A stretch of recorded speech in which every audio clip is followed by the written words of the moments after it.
Bonjour chers babinotes, bienvenue dans votre espace littéraire sur Abidjan.net. Nous recevons pour vous ce jour Dr Kwaku Konan Marcelin, enseignant-chercheur en droit à l'université Alassane Ouattara de Bouaké et auteur de l'œuvre Les droits fondamentaux à la croisée des chemins que nous allons découvrir ensemble. Pour les passionnés de droit, vous serez certainement servis à la sortie de cette émission. Bonjour Dr Kwaku, bienvenue dans l'espace littéraire sur Abidjan.net. C'est un plaisir de vous recevoir. Bonjour madame, le plaisir est partagé. D'entrée de jeu, pour des personnes lambda, qu'est-ce que les droits fondamentaux? Avant de répondre rapidement à votre question, je voudrais m'acquitter de deux petits devoirs. Le premier, c'est de m'excuser auprès de vos internautes pour cette voix un peu rocailleuse que je suis obligé de leur imposer. Et puis, la deuxième chose, c'est de dire sincèrement merci. Merci à deux structures, notamment à l'AESI, l'Association des écrivains du Côte d'Ivoire, et puis Abidjan.net, pour l'occasion que vous m'offrez ce jour de parler de mes livres, précisément de mon premier livre, mon dernier livre, mon troisième pour le moment, qui est intitulé Les droits fondamentaux à la croisée des chemins.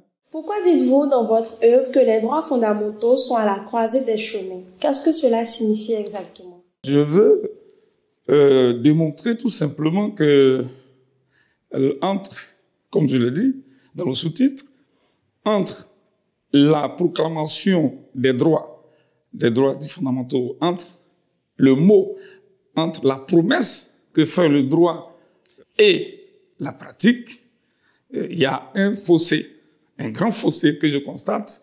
Et donc, ces droits-là, d'une certaine manière, pour moi, se trouvent un peu à la lisière entre la théorie et la pratique. Donc, c'est pour cela que je dis que ces droits sont à la croisée des chemins. Par exemple, lorsqu'on était à l'ère de la Covid-19, vous vous êtes rendu compte que toutes les libertés fondamentales, tous les droits fondamentaux étaient en veilleuse. Les analyses me permettent de me rendre compte qu'il y a un hiatus, il y a, si vous voulez, une discrimination entre les traitements des différents cas lorsqu'il s'agit des droits à un certain niveau et puis lorsqu'il s'agit des droits, par exemple, dans les pays africains. Voilà, c'est un peu cette analyse que j'essaie de faire dans l'œuvre. Voilà. C'est pourquoi je dis que les droits fondamentaux sont à la croisée des chemins. De ce que vous venez de dire, votre œuvre, comme vous l'avez mentionné, est un appel au respect des droits fondamentaux. En lisant l'œuvre, on peut arriver à respecter ces droits, ou comment est-ce qu'on pourrait s'armer pour pouvoir respecter effectivement ces droits, même quand il y a des situations de crise comme celle que vous avez mentionnée, la Covid-19. Je ne serai pas aussi prétentieux de dire qu'il suffira de lire mon livre pour que l'on puisse respecter les droits.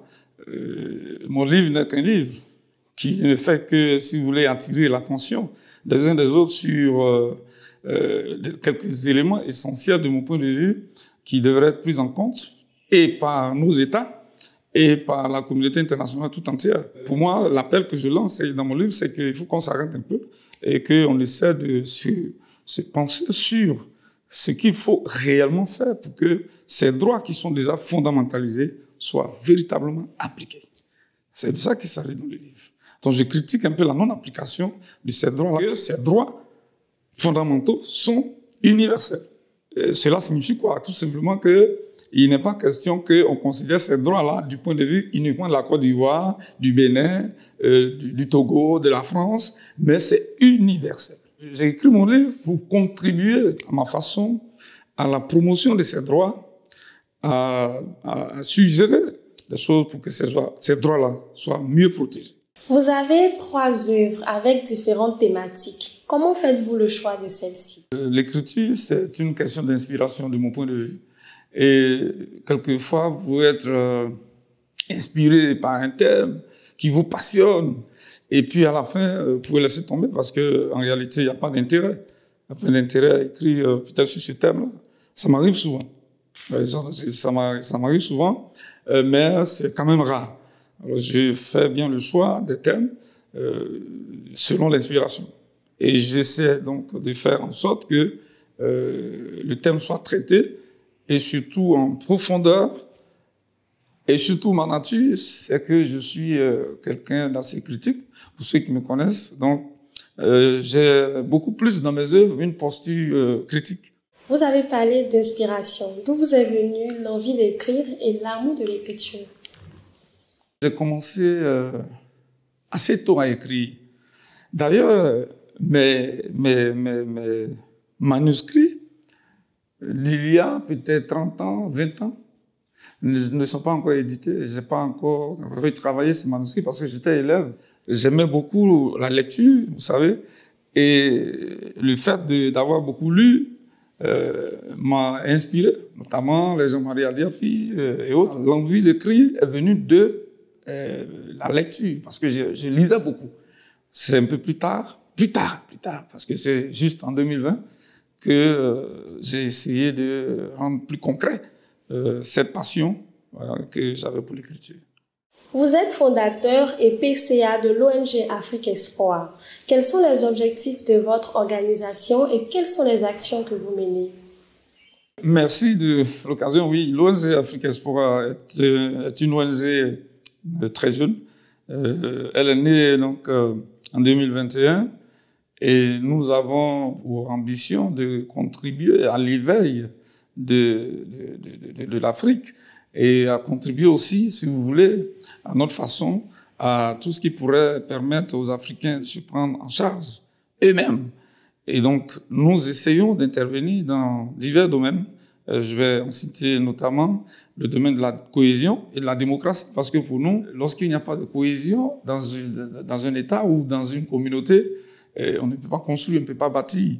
On ne peut que détruire aujourd'hui et détruire l'avenir de ceux, des générations futures. Donc, pour nous, la démocratie et la cohésion sociale, c'est un thème important pour nous. Nous essayons aussi d'intervenir, si vous voulez, dans l'ODD 4, notamment l'éducation de qualité. C'est l'un de nos domaines de prédilection. Nous avons posé plusieurs actions au niveau de l'éducation. Nous sommes également dans l'insertion socio-professionnelle. Les jeunes gens ont les diplômes, il faut les aider, les encadrer pour qu'ils puissent avoir des emplois, notamment. C'est quelques domaines d'action que nous avons. Il y en a d'autres. Au vu de vos multiples fonctions, l'on se demande comment vous parvenez à maintenir votre passion pour l'écriture malgré vos nombreuses charges. Comment vous le faites? Bien, vous l'avez dit, c'est une passion. Rien de grand, disait un auteur, ne se fait sans passion. Et pour moi, comme je l'ai dit, cette passion est née depuis, c'est un peu, je le dirais en griffe, en guillemets, c'est un peu comme congénital. Voilà, je suis plus ou moins comme né avec cette passion-là, parce que je l'ai dit, c'est très tôt.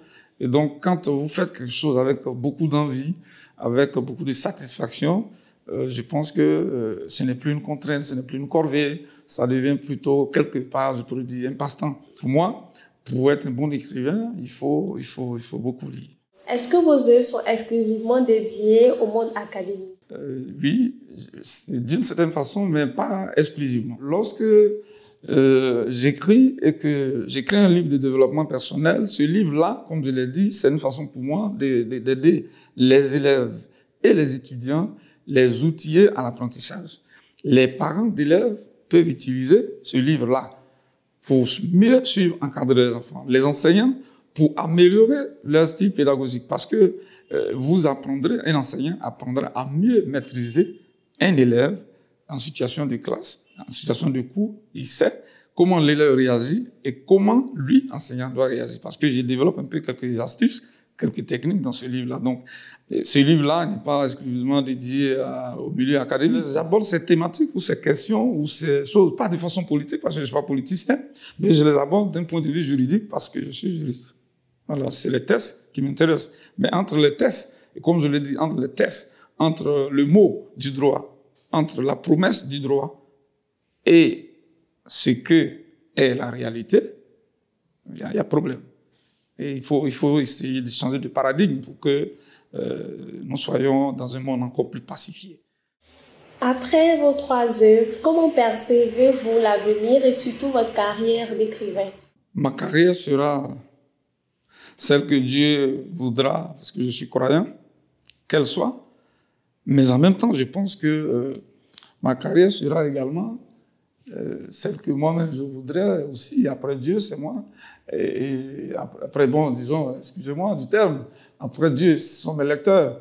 Voilà, mes lecteurs me feront, parce que je dis toujours que sans lecteur, il n'y a pas d'écrivain.